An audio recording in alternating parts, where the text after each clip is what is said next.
Bonjour madame, qu'est-ce que je vous sers? Un café, s'il vous plaît. Ça marche? Le guépard blanc, comme on le surnomme, vient de remporter la médaille d'argent sur 100 mètres aux Jeux paralympiques de Tokyo. Timothée Adolphe, de son vrai nom, est un athlète incroyable au parcours hors du commun.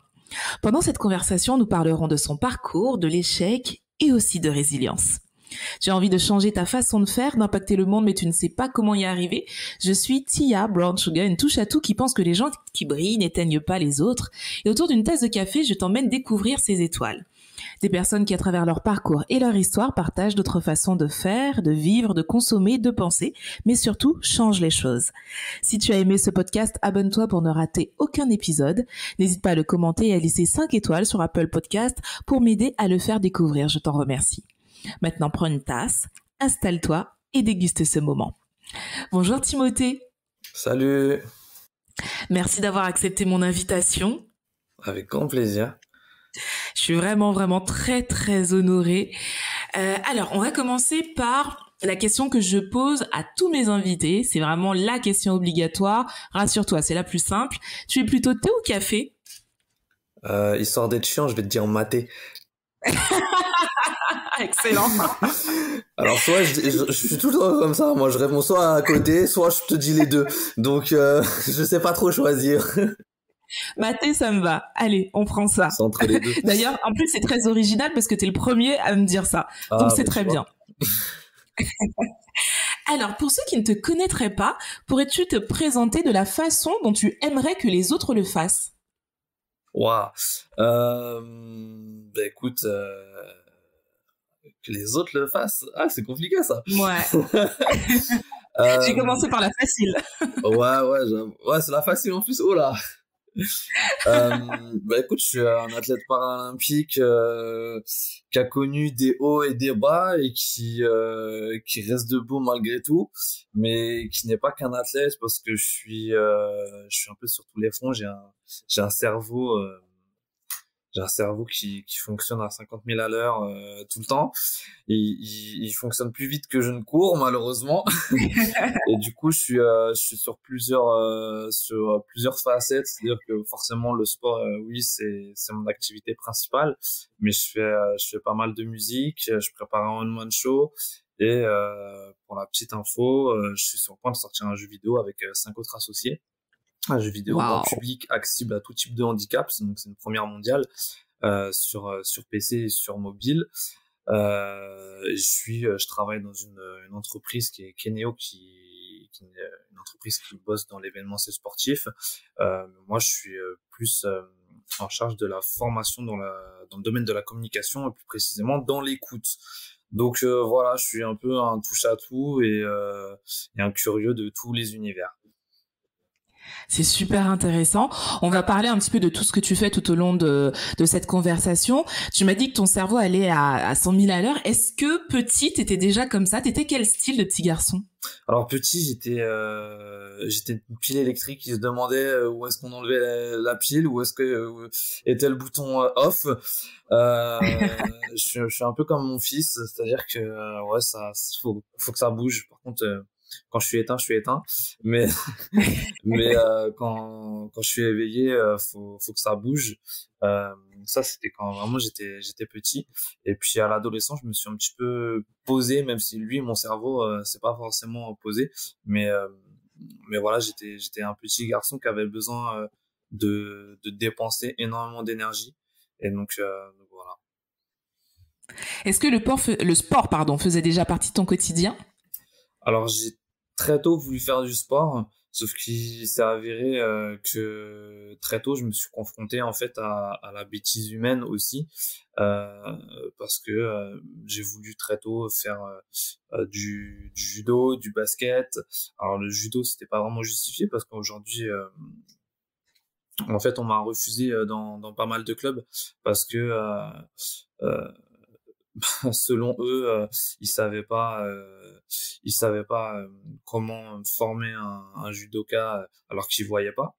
Ils n'avaient pas les diplômes, ils n'avaient pas la formation pour accueillir une personne en situation de handicap, alors que, enfin, il y avait rien d'extraordinaire. D'autant plus qu'aujourd'hui, on sait qu'il y a des maîtres dans le judo qui font travailler leurs judokas les yeux bandés parce que le judo c'est un sport de sensation. Le basket c'était déjà un peu plus compréhensible parce que quand t'as un gamin qui a les yeux fragiles et qui voit très peu, parce que à l'époque je voyais qu'un vingtième, on va dire qu'on peut comprendre que tu veuilles pas prendre de risques, qui prennent un choc et qui perdent le reste de sa vue. Donc en termes d'assurance, ça c'était déjà un peu plus compréhensible. Donc le basket, j'en pratiquais chez moi sur les playgrounds, ça, mais en club c'était pas possible. Et vu que les clubs me fermaient pour la plupart leurs portes, je faisais du sport comme je pouvais, comme je te dis, sur les playgrounds. Je faisais du vélo dans les bois, dans la rue, du roller, c'est pareil. Et c'est qu'à mes 11 ans en fait qu'il y a un club d'athlètes qui m'a accueilli vraiment les bras ouverts. Malgré ton handicap, j'ai l'impression que t'as jamais douté de tes capacités, c'est ça? Exactement. En fait, j'ai été un peu éduqué dans le sens, ok, t'as un handicap, on le prend en compte.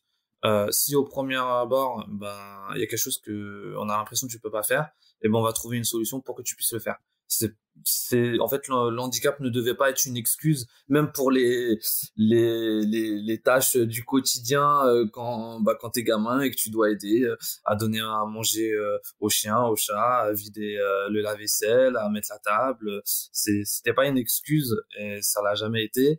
Et donc voilà, et c'était pareil pour les autres choses. Il fallait qu'on cherche à adapter les choses. Et je pense que la façon dont on m'a éduqué, les valeurs que mes parents m'ont inculqué, m'a permis d'être un peu dans cette idée où je me suis jamais fixé de limite. Je trouve ça phénoménal. Alors, faut savoir que tu n'es pas né aveugle. Tu es devenu aveugle à la suite de nombreux accidents, malheureusement. Ouais. Et alors, tu en ris. Tu prends avec le recul, tu le vis comment? Alors, j'ai deux questions déjà, parce que tu en ris.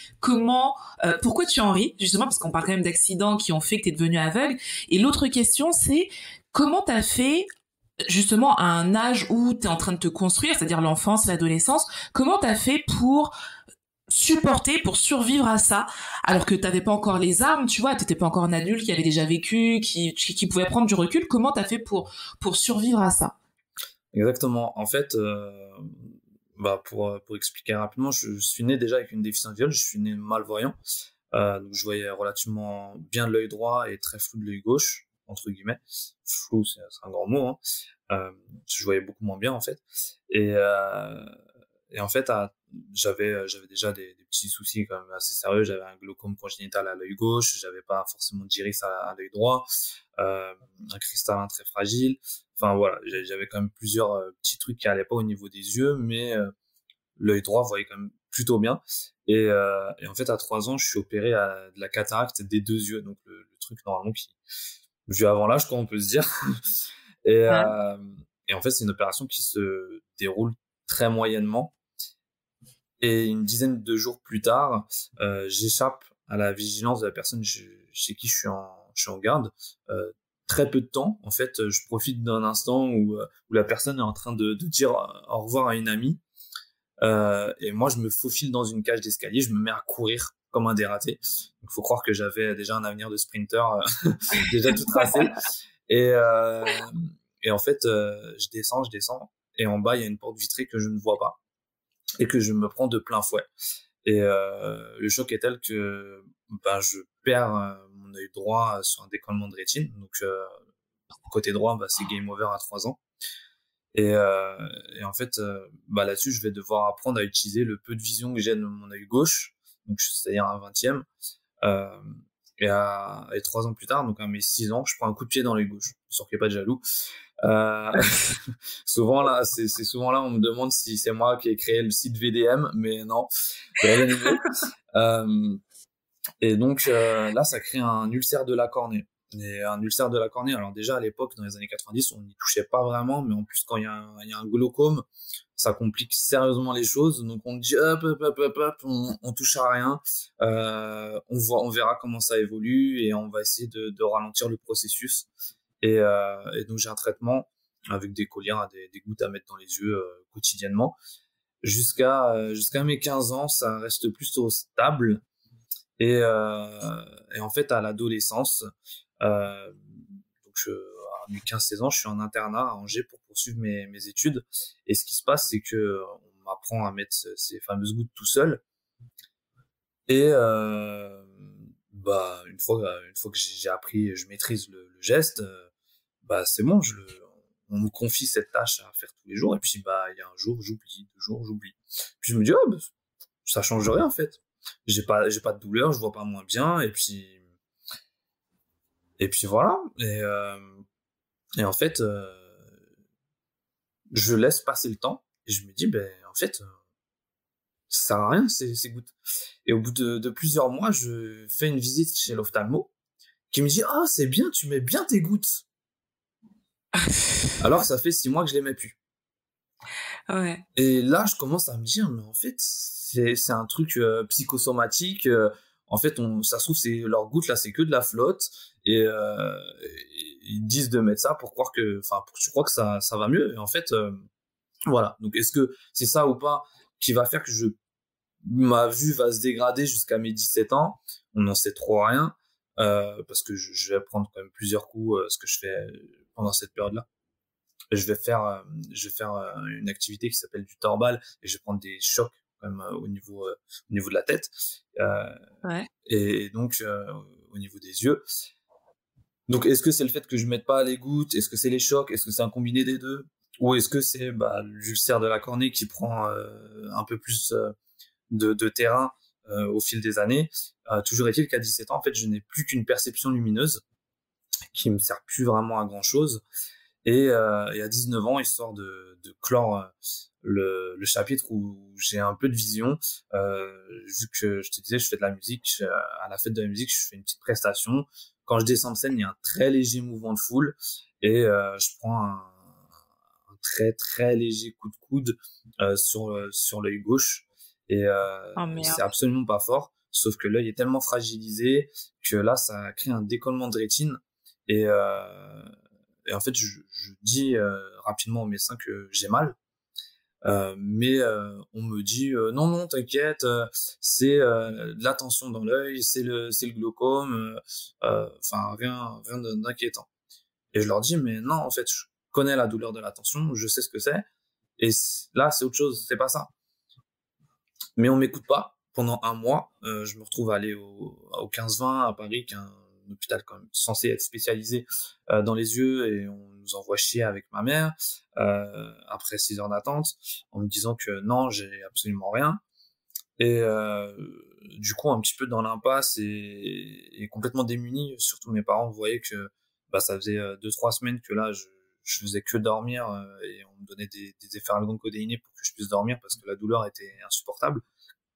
Et en fait, on retourne voir une ophtalmo qui me suivait quand j'étais petit et qui me dit j'ai pas le matos qu'il faut, enfin c'est pas assez puissant, mais j'ai l'impression que je vois du sang au fond de l'œil et en fait faudrait que tu ailles en urgence à l'hôtel Dieu, je te fais une recommandation et tatati tatata.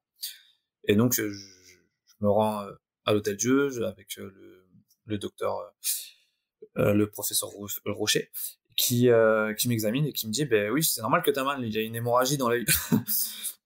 Oh putain, depuis 3 semaines. Et ça faisait à ce moment-là, au moment où lui me consulte, ça faisait plus d'un mois. Et d'accord. Et du coup, il y a une hémorragie dans l'œil, et vu que personne s'en est occupé depuis un mois et qu'on est en plein été, ça a stagné, ça fait un œdème, donc c'est normal que t'aies mal. Sauf qu'on est en été et qu'on opère très rarement les yeux en été parce que ça, avec la chaleur, ça cicatrise mal. Donc il va falloir que t'attendes encore 2 mois. Donc je te cache pas que mon été 2009 a été juste très très très horrible. Compliqué. et donc voilà, en fait ça s'est passé comme ça. Et donc la dernière opération, c'est une énucléation de l'œil. Donc en gros, très rapidement, on prend le globe oculaire, on retire tout ce qui fait mal et voilà, c'est game over. Donc c'est à 19 ans que je perds totalement la vue, mais à ce moment-là, pour moi, c'est presque un soulagement parce que ça fait déjà 2 ans que je n'ai plus qu'une perception lumineuse, mais au final qui me sert à rien, et des douleurs depuis 3 mois qui sont insupportables. Donc à ce moment-là, pour moi, c'est vraiment un soulagement. Maintenant, en fait, comment j'ai accepté ça, parce que tu parlais de l'enfance et de l'adolescence, Ouais. et c'est vrai que, bah, on le sait, les enfants entre eux, ils sont méchants, d'autant plus que moi, j'ai fait toute ma scolarité euh, en milieu ordinaire, donc c'était en intégration, même si aujourd'hui on utilise plus le mot inclusion. Euh, et donc, bah, forcément, t'es victime, tu dois faire face aux moqueries, à l'incompréhension des gamins, et donc, bah, forcément, il y a beaucoup de méchanceté d'un côté, et puis c'est vrai que, donc ça, c'est surtout jusqu'à mon entrée au collège. Et au collège, en fait, bah, je me suis fait ma carapace suite à toutes ces années-là. Et moi, je suis ce gamin qui veut montrer que, bah, ok, je vois très peu, je vois mal, je vois quasiment pas, mais je peux faire aussi bien que vous. Et je peux faire les choses. Ouais. Et en fait, je suis dans cette démarche que, quand on va me proposer de l'aide, je vais refuser pour montrer que je peux faire. Et que en fait, j'ai D'accord. besoin de personne. Et sauf que, à force de refuser, les gens, ils vont plus vers toi. Et ça, en fait, j'ai fini par le comprendre. Et quand je l'ai compris et que j'ai accepté de l'aide, même quand je n'avais pas besoin, et ben, je me suis rendu compte que ça permettait aussi de tisser du lien, euh, de discuter avec les gens et au fur et à mesure, de fil en aiguille, de créer des amitiés. Et donc, je me suis un peu plus ouvert aux autres en comprenant que les autres aussi avaient grandi et qu'il n'y avait plus autant de moqueries, de méchanceté et tout ça. Et, euh, et c'est ça qui m'a aidé beaucoup. Euh, j'ai fini aussi par comprendre et accepter que, bah, ce handicap, enfin cette différence faisait partie de moi, parce que moi je considère plus que c'est une différence plus qu'un handicap, et ça m'a aidé pour la suite, même si quand j'ai totalement perdu la vue, en fait, c'est un peu bizarre de la manière dont je le raconte, mais la phase entre mes 15 et mes 17 ans où ma vue se dégrade totalement et j'ai plus qu'une perception lumineuse qui me sert à rien, je me rends pas compte. Je me rends pas compte Ok. dans le sens où en fait tu sais, quand t'es au lycée, t'es dans une routine quotidienne Ouais. est très très très très répétitive. Et en fait, c'est un peu comme si ton cerveau, il t'envoie les images avant même que tu les vois, puisque de toute façon, il est tellement habitué, il les connaît. Ouais. Jusqu'au jour où bah, les images ne coïncident plus à la réalité. Et en fait, bah, c'est tout simple, mais genre, tu vas au bahut et tu sors du bus, et puis à ce moment-là, tu tournes dans la rue du lycée, et en fait, ce jour-là, bah, il y a des travaux, il y a des barrières, et bah, tu te les prends parce que bah, le cerveau, il savait pas. Et là, tu trouves des excuses au début, ah, j'étais pas bien réveillé, ceci, cela, et puis, en fait, moi, la révélation, elle vient un jour, la première, c'est sur un terrain de basket avec des potes. J'étais plutôt adroit au shoot et je fais un airball, deux airballs, trois airballs. Donc un airball, c'est quand tu touches même pas le panneau. Je me dis, ah, c'est Ouais. bizarre quand même. Je me fais un peu charrier et tout, un peu vexé, tu vois. Je sors du terrain, je me pose, je me concentre, et en fait, je m'aperçois que je suis plus en capacité de voir le panneau. Donc là, c'est une première grosse claque. Et la deuxième, là où je vais vraiment prendre conscience des choses, c'est quand je suis pas en capacité de savoir si il fait jour, il fait nuit, ou si dans une pièce il y a de la lumière ou non.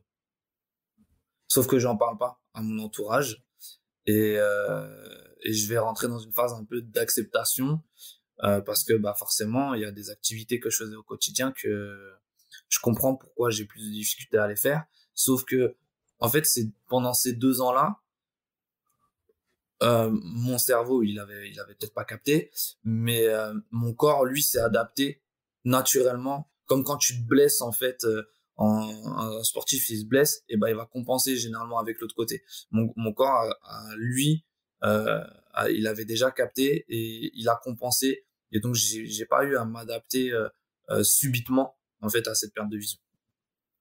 Ok. Et à quel moment t'en parles à tes proches? Bah, il y a un moment, en fait, en plus, il me voit rarement puisque je suis en internat, il me voit que le week-end, et peu de temps parce que j'avais même cours le samedi matin. Donc, si j'arrive chez moi le samedi en début d'après-midi, je repars le dimanche soir. Donc, ils ont à peine 24 heures. Et donc, 24 heures, en plus, quand t'es ado, t'es beaucoup dans ta chambre, tu fais ta life, tatata. Et donc, voilà, c'est un moment, ils disent, ah, mais t'es gêné.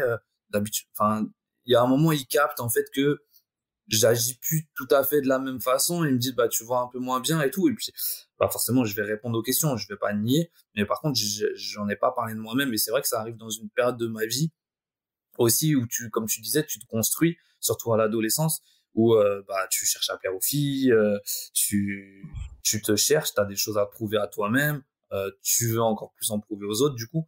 Et donc, c'est vrai que c'est une période un petit peu compliquée, à gérer et voilà, mais une fois cette phase d'acceptation passée, tout roule. C'est surtout cette phase d'acceptation qui est un peu difficile, qui peut être plus ou moins longue selon les personnes.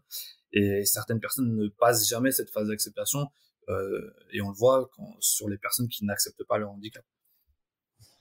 Si un jeune nous écoute et justement qu'il est dans cette situation où il est en train de perdre la vue ou qu'il est en train d'avoir le début d'un handicap, justement, qu'est-ce que tu lui conseilles? Comment tu lui conseilles d'arriver à cette phase d'acceptation et puis aussi d'en parler aux autres parce que ça peut peut-être aider?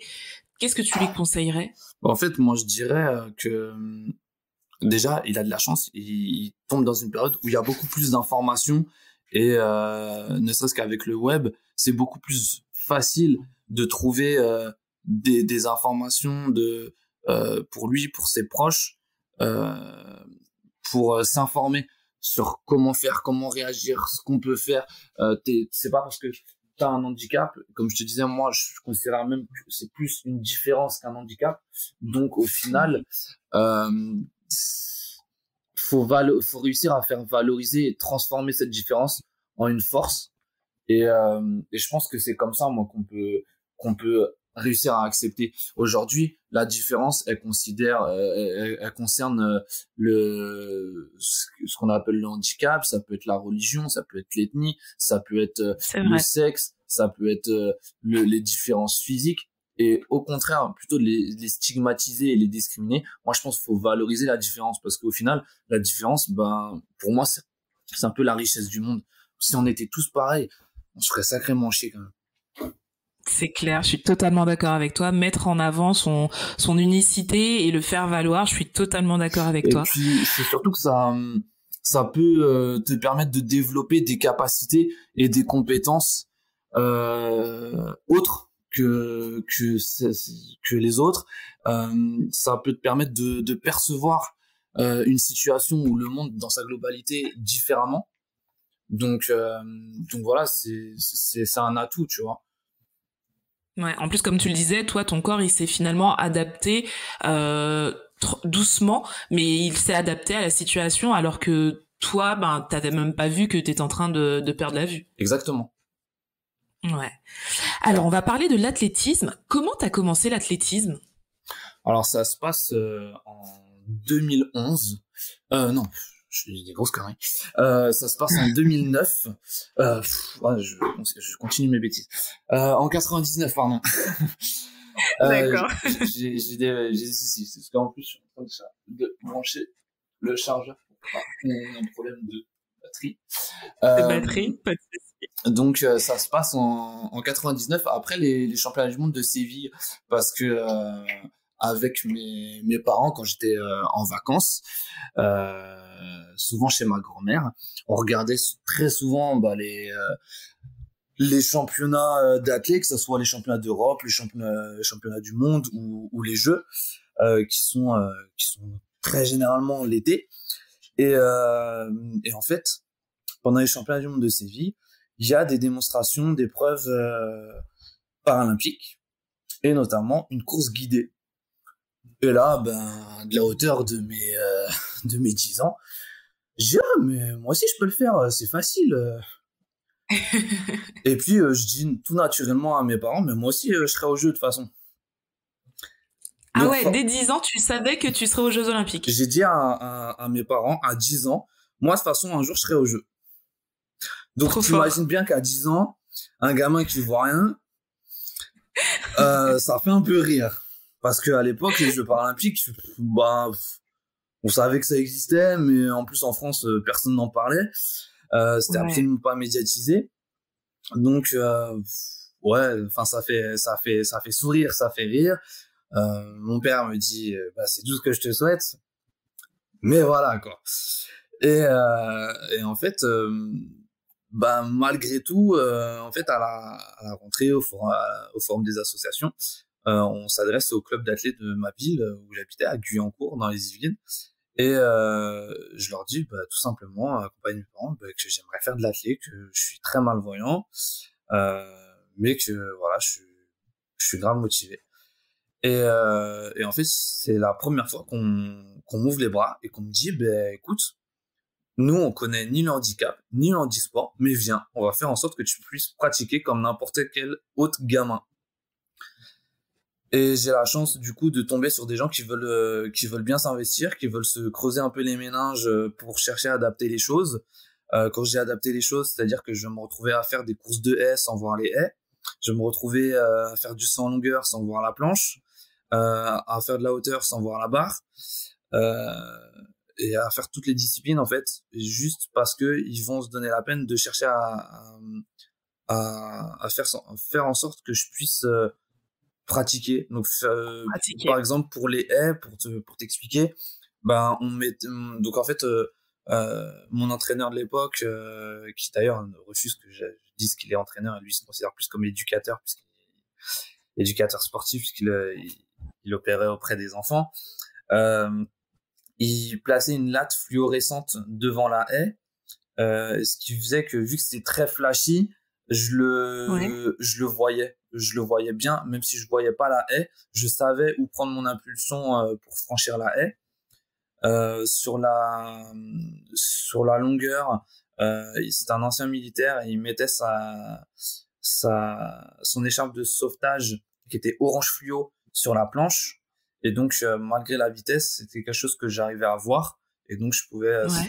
prendre mon impulsion sur la planche pour mon saut. La hauteur, bah, j'allais toucher la barre de la hauteur, enfin la barre pour que je puisse un peu visualiser un peu la hauteur de la barre. Et voilà, c'était que des petites adaptations comme ça. Mais c'est peut-être tout bête, mais ça me permettait de courir avec les autres. Sur le sprint, on me mettait au couloir 1, alors le couloir aujourd'hui que je déteste, mais à l'époque, bah, c'était tout le monde ne le voulait pas, sauf moi, parce que bah, en fait, ça me permettait d'être au long de la piste, et vu que je voyais que de l'œil gauche, et que les lignes des couloirs étaient trop fines pour que je les voie, la liste c'était beaucoup plus épais, et donc ça me permettait de la voir.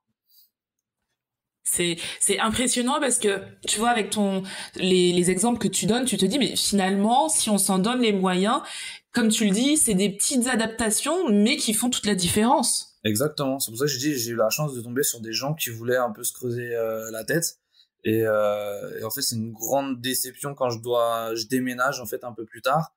Donc je reste dans les Yvelines, mais je suis vraiment plus à côté. Je suis à Bois d'Arcy et je retrouve pas de club qui veut se donner la peine et qui veut s'investir auprès d'un déficient visuel. Quand je vais arriver sur Angers, ben j'ai une fausse joie parce qu'on me dit au début, ah mais tu sais, toi qui as fait de l'athlète, si tu veux reprendre, il y a un club handisport. Je me dis ah super. En plus, Ouais. moi, comme tu l'as compris, à la base, je faisais de l'athlète comme n'importe quel autre gamin, je concourais en valide, et il n'était pas question de handisport. Là, je me dis, bon, bah, handisport ou pas, enfin, je m'en fous, en fait. Tant que moi, je peux Ouais. reprendre, c'est cool. Et en fait, bah, je me pointe avec une éducatrice, et je m'adresse à l'entraîneur, et je dis, voilà, j'aimerais faire de l'athlète, mais donc j'ai ouais 15-16 ans, et je voudrais faire du sprint, du 100 et du 200 mètres, et j'ai besoin d'être guidé parce que bah ma vue avait déjà un petit peu baissé, et donc fallait que je sois guidé à ce moment-là. Et il m'a fait la réponse très claire, nette et précise: j'ai pas de temps à perdre avec un aveugle. Donc Sérieux? Ouais, c'est Et vrai. pourquoi il te dit ça? C'est alors que t'es justement dans un encadrement qui est normalement censé t'aider. Pourquoi lui il te dit ça à ce moment-là? Ben, j'en ai aucune idée. C'est dingue. En fait, j'avais pas de responsable du handisport ce jour-là. Je me suis adressé, pardon, à un entraîneur qui était présent sur lequel on m'a redirigé. Enfin, le président du club m'a redirigé. Il m'a dit, bah, va voir cet entraîneur-là. Donc, j'y suis allé. Et c'est ce qu'il m'a répondu devant tous ces athlètes. Je l'ai pris comme une humiliation. Bon, j'ai Bien 15 ans. sûr. Je suis en pleine construction. Je le vis extrêmement mal. Euh, Parce que la phrase, au-delà d'être méchante et violente, euh, pour moi, c'est un mur, parce que l'athlète, c'était C'est ce vraiment que tu aussi quelque voulais chose qui faire. me tenait à cœur. Et c'est pour ça, en fait, que je me tournais vers le torbal, dont je t'ai parlé tout à l'heure. Je me suis dit, Ouais. bah, puisque l'athlète veut pas de moi, je vais aller ailleurs. Et le torbal, en fait, c'est une discipline qui n'existe pas en valide. C'est une discipline exclusivement créée et faite pour les déficients visuels. Donc, je me suis dit, bah, au moins là-bas, on pourra pas me jeter. Ils vont te prendre. C'est ça. Et donc voilà, je vais en faire 6 ans jusqu'au jour en 2011 où je vais rencontrer Artemon Atungimana, qui en fait, ce qui s'est passé, c'est au détour d'une conversation avec un membre de mon groupe musical de l'époque. Je dis, ah putain, j'aimerais bien reprendre l'athlé et tout. Et il me dit, mais pourquoi tu vas pas à Charletti dans le 13e?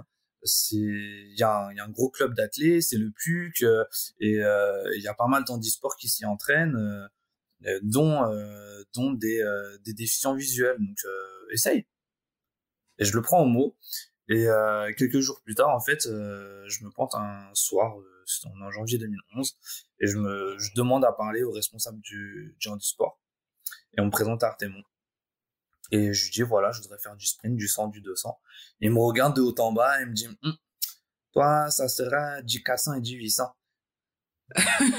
Et donc, en fait, Génial. bah, tout de suite, il n'y a pas de, est-ce que tu vas faire, tu vas pas faire, c'est tu vas faire, alors, Oui, c'est ça. voilà, donc, bon, je suis pas sur le du 100, du 200 comme je voudrais, tu vois. Je me dis, ouais, 1500, Mais 800, au c'est moins un tu peu peux long courir. quand même. Mais tout de suite, il m'ouvre la porte et il me dit, bah écoute, demain je pars au championnat du monde en Nouvelle-Zélande, mais reviens me voir dans 15 jours, 3 semaines, et moi je vais te trouver un guide. Et c'est comme ça que ça a commencé, et voilà, aujourd'hui ça fait 10 ans qu'on travaille ensemble. C'est génial. Justement, tu cours avec un guide.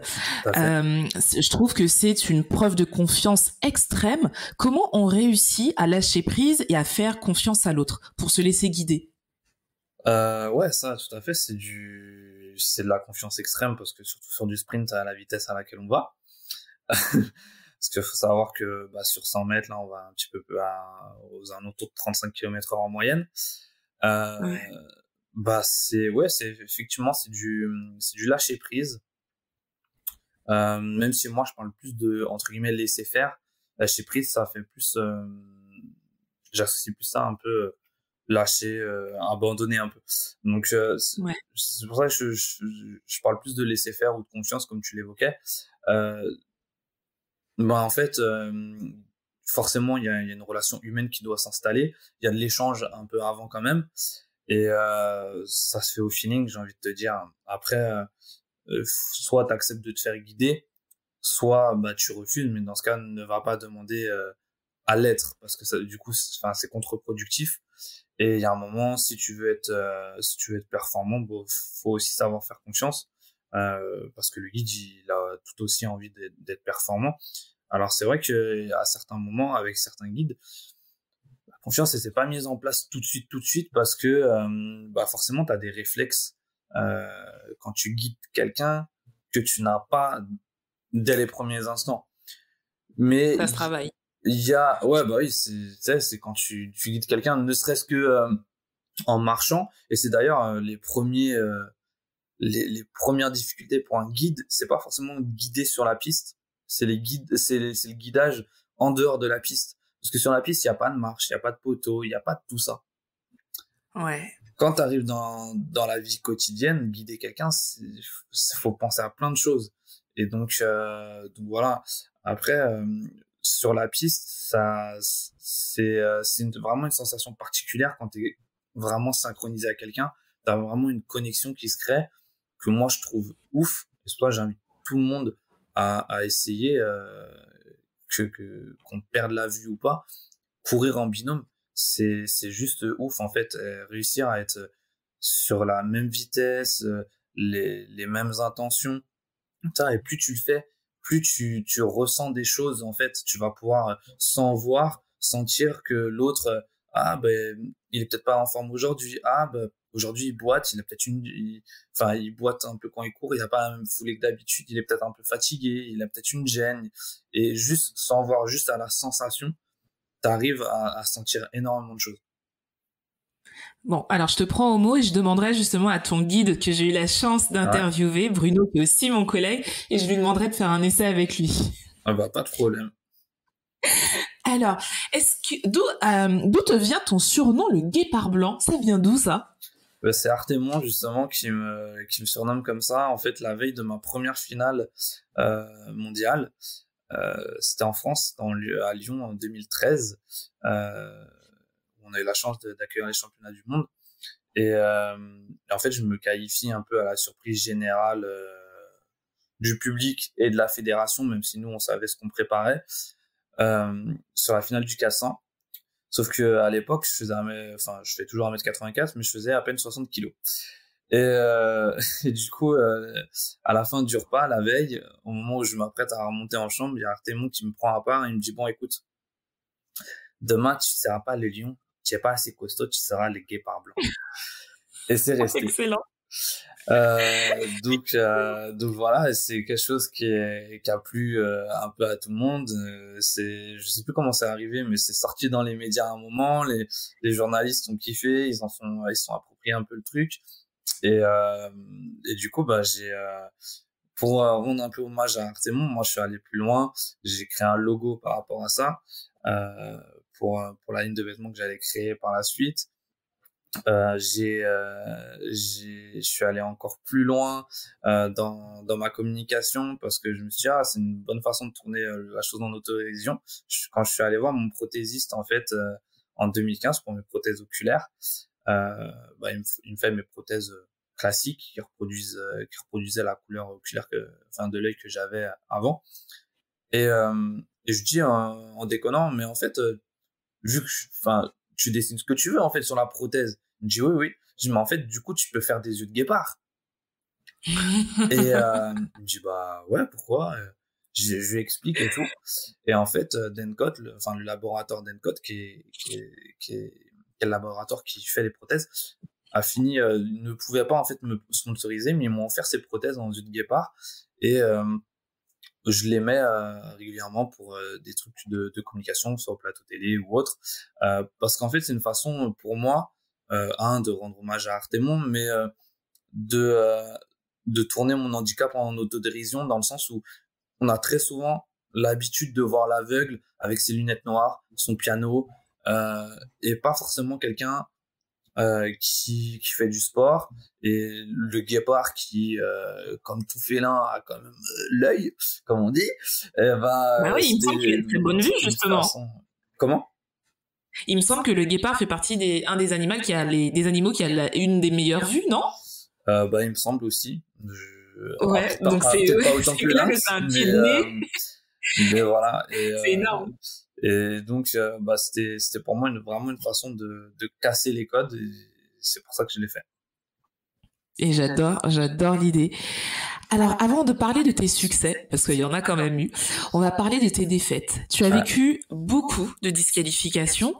Quand on se prépare comme ça pendant des mois, des années, comment on arrive à rebondir après une défaite comme ça? Je pense qu'il faut avoir du caractère, faut être têtu.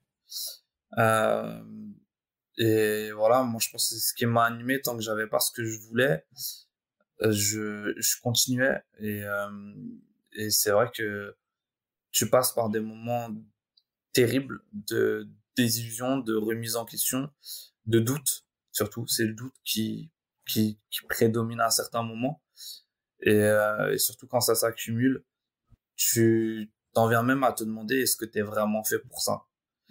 Et, euh, et voilà, mais sur toutes les disqualifications qu'on a eues, le pire, c'est qu'à chaque fois, ça a été pour un motif différent. On n'a jamais fait deux disqualifications pour le même motif. Donc j'ai expérimenté, on peut le dire aujourd'hui, tous les motifs de disqualification possibles et inimaginables. Et c'est pas faute d'essayer de ne pas anticiper. On connaît le règlement, je le connais comme ma poche, le règlement. Et c'est pas de la suffisance, c'est que le règlement déjà il a été durci d'année en année. Ils ont imposé des choses qui, à mon sens, n'ont pas vraiment de sens justement. Et notamment la dernière en cours qui a eu lieu à Tokyo sur 400 mètres avec Jeffrey. Vous êtes désolidarisés, c'est ça? En fait, à 45 cm de la ligne, le lien a glissé de la main de Jeffrey. Ouais. Sauf que ça procure aucun avantage à l'athlète. Et donc, ok, t'as la règle qui dit on doit passer la ligne reliée. Admettons. Ok. Sauf que là, c'est pas une question que l'athlète ou le guide lâche, c'est qu'on est dans un jour où il fait 34 degrés à l'ombre. Donc, sur une piste d'athlète, il fait encore plus chaud, surtout quand on est en plein cagnard. Parce qu'une piste d'athlète, ça garde et ça reflète la chaleur. Il fait 85% d'humidité. On nous impose un lien depuis fin 2018 qui n'est pas antidérapant. Et donc, juste avant même de courir, t'es trempé tellement il fait chaud. Donc voilà, c'est juste un fait de course et c'est quelque chose qu'on pouvait pas anticiper parce que ça nous est jamais arrivé, même à l'entraînement. Et donc, on cherche à anticiper et à se professionnaliser. Et c'est des mois, des années de travail qui sont anéantis pour des conneries, en fait. Et voilà, autant, des fois, c'était des erreurs qui étaient vraiment commises et qui étaient de notre faute et de notre ressort. Autant là, j'avoue que j'estime que un peu de tolérance, ça aurait tué personne. C'est pas comme si Jeffrey m'avait tiré, m'avait poussé dans le dos pour que je franchisse, d'autant plus qu'il y avait pas photo sur cette victoire. Donc voilà, et à chaque fois qu'on a été disqualifié, faut noter aussi qu'on termine premier de notre course. Donc il y a des titres et il y a des qualifications en finale qui sautent. Donc notre palmarès pourrait être beaucoup plus important. Mais ça a jamais été un problème de niveau. Et ça, je tiens à le préciser parce que on a beaucoup qui ont tapé sur Artemon en disant que c'était un peu de sa faute et tout. Alors déjà, Artemon, il est pas sur la piste, donc il peut pas être responsable de ça. Mais à chaque fois qu'on est arrivé en championnat, on est toujours été prêt. Donc voilà, s'il y a eu des erreurs commises, ça a été là du ressort du guide ou de moi, enfin bref, du binôme, mais jamais de celle du coach, en tout cas pour ces disqualifications qui sont en 2016, en 2017, en 2018 ou là en 2021.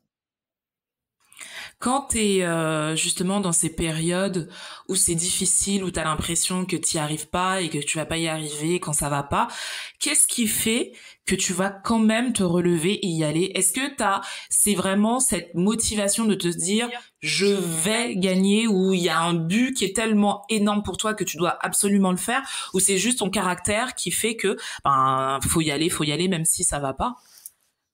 Je pense qu'il y a un peu des deux. Déjà, en fait, par exemple, surtout sur la dernière, ça a été, je pense que c'est le pire, hein, parce que c'est les jeux, parce que j'avais l'impression que la situation l'histoire se répétait inlassablement. Et je me disais, c'est pas possible. Et en fait, pendant 24 heures, je suis un peu dans un espèce de brouillard de coton où tout semble irréel. T'as l'impression que t'es dans une autre dimension. Tu te dis, non, en fait, c'est pas possible. Là, c'est juste un mauvais rêve, tu vas te réveiller, et c'est pas possible. L'histoire, elle peut pas se répéter comme ça. On en a tellement chié, excuse-moi pour le vocabulaire, mais on a tellement chié parce que le 400 en plus, c'est une discipline qui, tu passes par des phases dans ta vie qui sont extrêmement difficiles. C'est une discipline où on va se faire vomir à l'entraînement, etc. Enfin, on va se pousser très très loin et on était prêt, et donc on savait en plus ce qu'on avait dans les jambes, et d'être privé de finale comme ça, Et ça fait 2 fois que je gagne ma demi-finale au jeu et que je suis privé de finale. Donc, enfin, et comme je disais, c'est pas un problème de niveau, c'est un problème de points, de couac, je saurais même pas comment qualifier ça. Et enfin, tu le prends vraiment comme une grosse injustice. Et en fait, l'idée à ce moment-là, c'est il y a beaucoup d'attentes autour de toi. Toi, tu as des choses à prouver. Et tu sais que, en plus, ça va parler. Encore une disqualification. Oh, il est vraiment pas doué. Oh, il est ceci, il est ça. Et du coup, non, enfin, il y a un moment, faut quoi. Tu te dis, il faut fermer des bouches. Et, c'est pas possible, en fait. Il y a un moment, on a ce qu'on a dans les jambes. On sait ce qu'on vaut. On voit un titre, donc faut aller le chercher. Et ça peut pas, juste, inlassablement se répéter. Il y a un moment, la spirale infernale, elle va se briser. Donc bah, on y retourne, en fait, et j'ai pas eu cette médaille, donc il est hors de question que j'abandonne, combien même j'ai mal. Et souvent on m'a posé, en fait, cette question de comment tu vas digérer. En fait, non, tu le digères pas, c'est juste, bah, c'est une blessure, tu vas avoir des cicatrices, et comme n'importe quel humain, comme une vraie blessure physique, bah, tu vas avoir une cicatrice et tu continues d'avancer et de vivre avec. Bah là, faut vivre avec. Et il faut réussir à faire en sorte que, bah, ça te serve à l'avenir. Et c'est pour ça que j'insistais tout à l'heure sur le fait que chaque disqualification a été différente et pour un motif différent. Et parce qu'à chaque fois, on a analysé et on a trouvé une solution pour que ça n'arrive plus. Donc voilà, c'était extrêmement important pour moi de comprendre les choses et de faire en sorte que, bah, ça n'arrive plus, tout simplement. Bon, là, il y a encore un truc qui est arrivé, mais c'est encore une disqualification différente qui arrive à un très Ça n'arrivera plus. de ma carrière, parce que j'ai déjà 31 ans. Et donc, bah, les jeux, ça arrive pas tous les 4 matins. et donc, il a fallu trouver encore une solution et entre guillemets, s'adapter, mais repartir très vite au combat, parce que, il y a pas 107 ans entre les deux épreuves. Faut vite se remobiliser. En fait, tout de suite, faut se dire, ok, j'ai mal, mais là, il y a quelque chose qui arrive très vite et faut être prêt. Et je suis prêt physiquement. Maintenant, c'est le mental, là. Ok, il y a une blessure qu'elle a, mais faut y aller. T'as un truc à te prouver, à prouver aux autres, à tes proches. Il y a eu tellement de sacrifices qui ont été faits par toi et l'ensemble de l'équipe, que ça soit les guides de compétition, les guides d'entraînement, le coach, les proches, les miens, mais les leurs aussi. Donc, on peut pas se laisser abattre, en fait. T'es en mission. T'es juste en mission, en fait. Et c'est après, peut-être donc que tu te laisses vas-y. le temps. Et donc, ça veut dire qu'on va certainement te revoir au prochain JO. Ah, mais c'est sûr. Je te le dis, rendez-vous à Paris 2024. J'ai pas eu ce que je voulais, donc rendez-vous à Paris. Génial. Et en plus, ce serait quand même énorme que ce soit à Paris. Bah, la boucle serait bouclée. Et C'est ça. en plus de le partager avec le guide, c'est quelque chose de fort. Avec le coach, c'est quelque chose de fort. Mais le partager avec son public, c'est juste exceptionnel, parce que faire les jeux, c'est quelque chose d'unique dans une vie, mais faire les jeux à domicile, c'est ouf, en fait. Et si on a la chance de plus être dans un contexte Covid et de pouvoir partager ça avec le public, ça serait juste énorme. Magique. C'est tout ce qu'on te souhaite. C'est vraiment tout ce qu'on te souhaite, et on sera derrière toi, ça c'est clair. Alors, on va terminer sur cette parenthèse d'échec avec cette dernière question. Quel a été cet échec qui t'a appris la plus grande des leçons? Ben, je dirais que c'est celle-ci. C'est celui de Tokyo, sur 400, parce que, en fait, c'est un peu le message que j'ai laissé à mon fils après. Je lui ai dit très simplement, bah, écoute, papa, il a pris une leçon et j'en profiter pour te la transmettre. C'est des fois, en fait, tu veux quelque chose de très, très, très, très fort. T'as beau mettre tout en place, te donner les moyens d'eux. Et en fait, ça n'arrive pas et tu n'obtiens pas ce que tu veux, parce que dans la vie, on n'a pas toujours ce qu'on veut. Alors forcément, je vais réessayer, parce que la seconde leçon, en fait, c'est plusieurs leçons en une. C'est on n'a pas toujours ce qu'on veut, et donc faut être patient et persévérant, et donc faut persévérer. Et donc, bah oui, quand t'as un grand objectif, il y a aussi un chemin semé d'embûches. Et t'as beau chuter, le plus important et ce qu'il faut retenir, en fait, c'est pas la chute en elle-même, même s'il faut comprendre la chute, c'est de savoir te relever et de toujours te donner les moyens et d'aller au bout de ton rêve. Ouais, tu vois, tu dis ça, tu me donnes des frissons. C'est vrai. C'est une très belle leçon de vie et j'espère que toutes les personnes qui nous écoutent la retiendront aussi, comme j'en suis certaine, ton fils la retiendra. Alors, je sais Alors pas, il a maintenant, 2 ans. ouais, mais je suis sûre que tu vas lui répéter. Ouais, ça t'inquiète pas contre moi, sur moi pour les rabâcher sur les oreilles. J'en suis certaine. Alors maintenant, on va parler de choses un peu plus joyeuses. Donc, Ouais, tu as connu des défaites, ça on l'a dit, mais tu as aussi gagné beaucoup de courses. Alors, tu es détenteur de la meilleure performance de l'histoire sur 60 mètres, de record d'Europe, sur 100 mètres et de 200 mètres. Tu es médaillé de bronze à 2 reprises sur 400 mètres au championnat du monde et 5 fois champion d'Europe. Tu remportes l'or sur 400 mètres et l'argent sur 100 mètres aux mondiaux de Dubaï et l'argent aux JO de Tokyo. C'est quand même balèze. ouais, il y a pas mal de choses. Alors, juste, je pense que t'as pris des infos qui ont été pas mises Sur à ton jour site. ces derniers jours, mais du coup, il y a... C'était sur ton site. De quoi? C'était sur ton site. Ah, bah, je les disputerai, alors. Ils ont pas... Non, alors, en vrai, t'as dit l'essentiel, c'est juste sur 100 mètres, du coup, bah, vu qu'on est médaillé d'argent derrière un Grec qui fait record du monde, on perd notre record d'Europe. Donc on Ok, n'a plus le record d'Europe sur 100 mètres et on a été 6 fois champion d'Europe parce que à mon avis d'accord. ça n'a pas été mis à jour après les derniers championnats d'Europe du mois de juin. Donc voilà, c'était mon 6e titre de champion d'Europe. Sinon tout le reste tu as tout juste.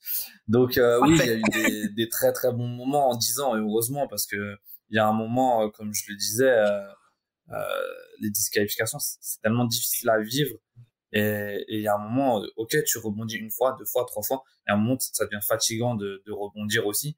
Et il faut quand même qu'il y ait des bons moments parce que il y a il y a juste que t'es juste un homme, t'es juste un humain, et à la base, le sport, c'est censé être une passion, c'est censé être un plaisir.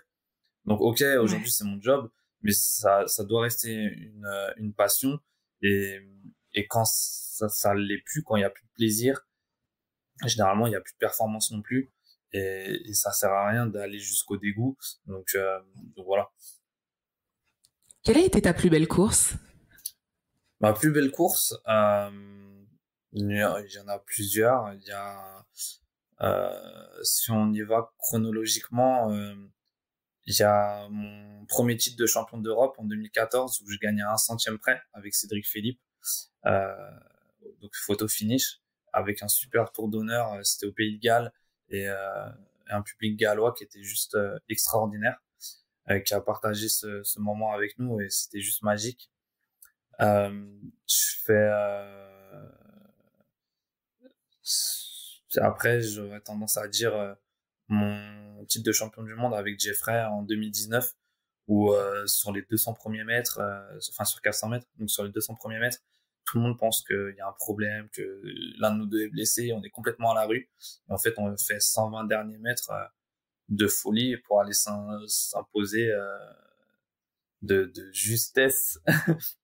Et donc vraiment sur le fil, et on gagne un titre de champion du monde comme ça. Donc c'était une très très belle revanche par rapport à ma chute que j'avais eue en 2017 à 2 mètres de la ligne. Et puis forcément, bah ce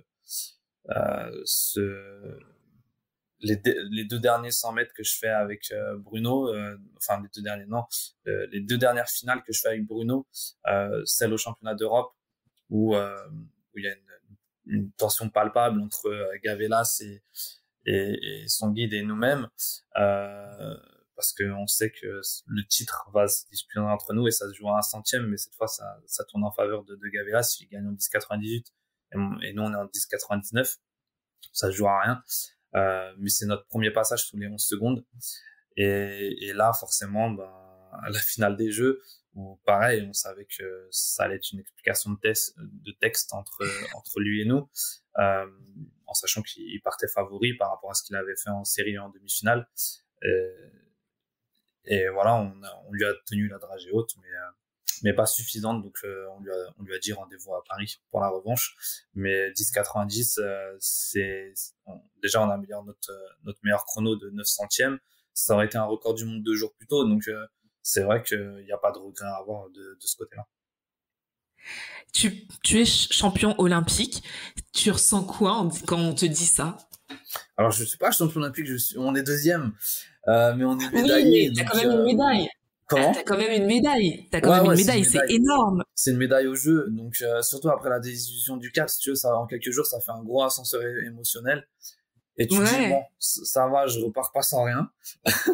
Déjà, le chrono, il est ouf. Et du coup, ça rajoute, et il n'y a pas de regret. Tout de suite, en fait, quand Bruno, il me dit le chrono, il me dit que Gaveas, il fait record du monde 10,82, bah, il n'y a pas de regret, il n'y a pas enfin, des fois tu peux faire l'argent et t'es un peu frustré. Là, ben, non, je fais 10,90, je peux pas être frustré, en fait. Je suis à ma place, et la course, elle est perfectible. Donc, je fais la meilleure course de ma vie sur 100 mètres avec une course perfectible. Donc, on va travailler et aller chercher l'or dans 3 ans. C'est juste ça. Là, faut juste apprécier cette médaille à sa juste valeur. Et voilà, il y a un moment, en fait, il faut juste savoir reconnaître que t'es tombé sur plus fort que toi. Et là, c'est le cas. J'ai pas de honte à le dire. Et je pense que faut être lucide et juste à certains moments. Et donc voilà, avoir cette médaille, ouais, c'était un gros soulagement pour moi, pour le coach, pour Bruno aussi. Je pense qu'il y avait une certaine pression par rapport à l'échec qu'il avait eu avec Jeffrey. Et moi, le soulagement, il est au moins tous les sacrifices que mes proches ils ont fait, ils sont pas en vain, ils ont pas été faits pour rien.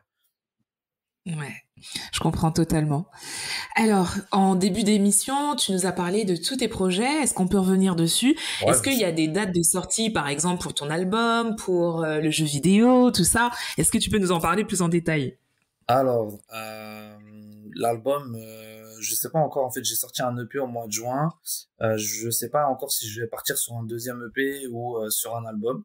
Donc ça, on va discuter avec l'équipe de direction artistique. Tout ce que je peux te dire, c'est que dans quelques heures, j'ai le clip de Olympe 2 qui sort. Trop bien. donc voilà, normalement il sort à 18h. Ok. Un morceau qui a été enregistré le lendemain même de notre retour sur Paris. Par rapport à tout ce qui s'est passé au jeu, j'avais pas mal d'inspiration et donc on a fait Olympe 2 puisque Olympe 1 avait, enfin le premier avait très bien marché et c'est un morceau qui me suit depuis 2-3 ans. Donc voilà, et le projet qui va arriver, on va décanter ça un petit peu, mais ça va arriver très prochainement, je pense, parce que je suis plutôt inspiré en ce moment. Pour l'Unman Show, je vais relancer parce que ça fait depuis 2018 que je travaille dessus. Et c'est vrai que c'est les 6 derniers mois de préparation pour les jeux. Je l'ai mis en stand-by parce que ça me demandait beaucoup de temps et d'énergie et aussi sur l'aspect financier. Donc c'est un projet que j'avais mis en stand-by que je vais relancer progressivement. Et puis sur le jeu vidéo, on est un petit peu en retard parce que c'est un peu le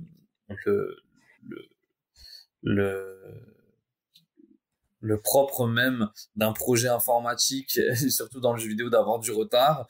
Donc il n'y a pas forcément d'inquiétude à avoir, mais c'est en fait la genèse du jeu. Ça s'est fait que quand j'ai perdu la vue, je me suis aperçu qu'il n'y avait pas de jeu qui était accessible aux déficients visuels. Je me suis dit, enfin, c'est quand même con. Et ça fait déjà plus d'une dizaine d'années.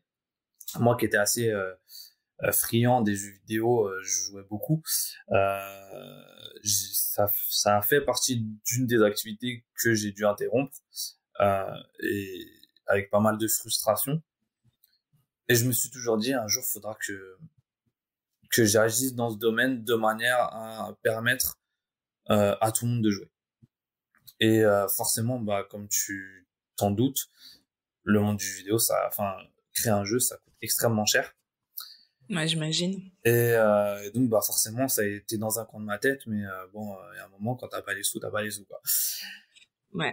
Et c'est resté dans ma tête pendant des années, des années, des années. Et pendant le premier confinement, je me suis dit, mais écoute, à plusieurs, il y a peut-être moyen de... Donc, je suis parti, en fait,